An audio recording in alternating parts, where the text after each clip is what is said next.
আসসালামু আলাইকুম সম্মানিত ভিউয়ার্স। বাংলাদেশের সবচেয়ে যেই সমস্যা সেটা হলো বুটকে ইঞ্জিনিয়ারিং করে এমপি হওয়া।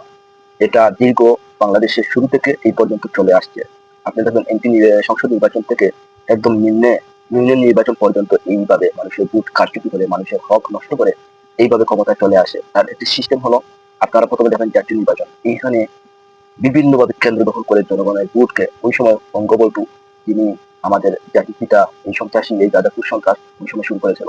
ওই সময় 1972 সালে ব্যালট পেপার ছিনতাই করে একদম মানুষের ভোটকে হরণ করে এই নির্বাচনকে ঘুরিয়ে দিয়েছিল। প্রথমেই এই ডাকাতি শুরু করেছিল বঙ্গবন্ধু গাজাপুর বঙ্গবন্ধু হাসিনার পিতা মুজিবুর রহমান।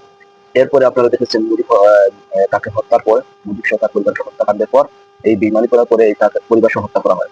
এরপরে যখন ক্ষমতায় আসে জিয়াউর রহমান একজন ভালো নেতা এটা মানতে হয়। উনি সকল ধর্মের সকল লোককে সকল রাজনৈতিক দল সুবিধা দিয়েছিলেন। একদম সমান ট্রিট করে দিয়েছেন। ওই সময় নির্বাচন হয়েছিল ফেয়ার নির্বাচন।